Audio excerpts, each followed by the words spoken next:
From Pima County, Arizona, we have a interesting wildlife tale, as in tail on the end of that rattlesnake. Oh, you're such a funny guy, Stuart. Well, thank you. A little applause would be nice from time to time, but I don't think we're going to get that. Great, great. So we've got this story. A hiker was out in the desert in Pima County, and he came across a tortoise. Now this appears by the video and by the angle of the shadow and everything else. Doesn't it seem to you that it's in the midday? Yeah, it does actually. It does seem midday.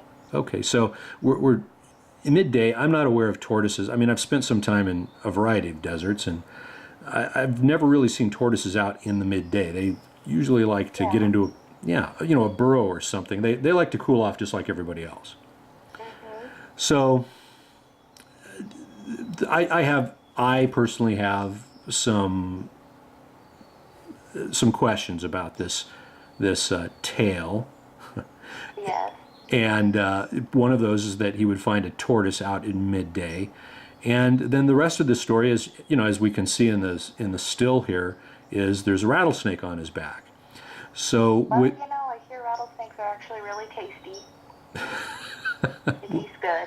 We'll have to get around to trying that. Do a little sampling sometime. What do you think? Okay, that's what I thought. That's the reaction I thought I'd get. So what we're going to do is we're just going to roll this and we'll watch it. Couple of things. Sounds angry. Sounds very angry. And he looks angry too, doesn't he? Yeah, he looks pretty angry. So now, one of the things is that this shot is from the left side of the tortoise, and the snake is still on his back, but he's only partially on his back. As the tortoise walks away, the snake falls off, and the tortoise looks at the camera, kind of like, whoa, what's going on over there? And then we just kind of move forward, and the tortoise walks away, and he's, about a foot away now? Yeah, about a foot, I would say. Yeah, now we're back on the snake. Snake, he's still pretty irritated, and which I think I would be too. Pretty pissed off. Pretty pissed off. So the tortoise walks away, and he's kind of hightailing it, even getting his belly up off of the ground because it's probably pretty warm. Now, this is the part where it calls into question the legitimacy of this encounter, this once in a lifetime encounter.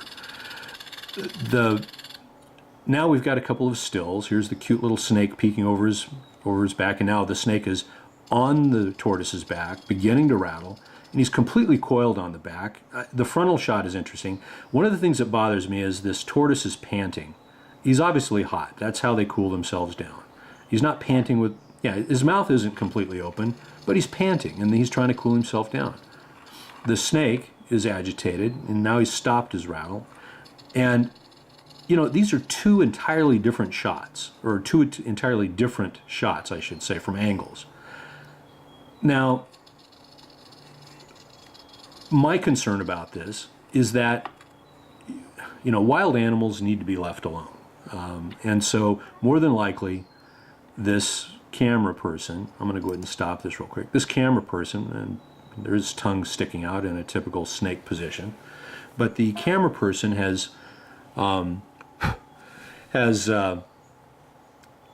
I think this was all staged. I think that the camera person either had a snake stick or something along those lines to handle the snake, and I think that he most likely took some time to set up these shots, and I don't like that. That bothers me personally on a personal level. If you encounter animals in their natural state, just leave them alone. Take photographs of them from a distance, but don't disturb the animals. And especially, they have a survival thing that they have going on. They're trying to stay alive. They're not there for your photo shoot. Of course. And I know I'm kind of opinionated sometimes, but I find some trouble with that. And also mixing I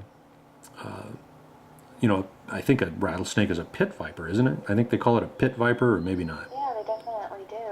So, this guy's got fangs, and I'm sure that those fangs could penetrate the softer tissues of that tortoise. I know that there's been some commentary about snakes having been found in the same burrows as turtles. I don't know who dug them up, but whoever did is an ass for doing so. But Searchers. yeah, exactly. So, just messing with these animals in the wild like this, puts them at risk at some level, and especially for your own photo shoot. And for God's sakes, if you're going to do a photo shoot, well, then do your photo shoot. But certainly don't, put them at risk, and don't claim that it's just a once in a lifetime encounter. I just don't buy it. Your thoughts? Yeah. Because when someone does say it's a once in a lifetime encounter, people really gravitate to that and they try and relate to that as well. So I think that it's definitely misleading. Yeah, okay, and probably at worst misleading. At worst, he endangered these animals, but neither here nor there for right now. So with that, everyone have a good one. Enjoy. Please don't play with the snakes and the tortoises out in the desert. There you go. And unless you're hunting them, unless you're going to hunt them and eat them, not just hunt them, but hunt them and eat them, right? Yeah, because they do taste pretty good out here. You hear, but you know what? We're going to have to put you. That's what I'm going to call you on. You're going to have to try rattlesnake meat now. Sounds good. I'm up for anything. Beautiful. Good to hear. Okay. Take care, everyone.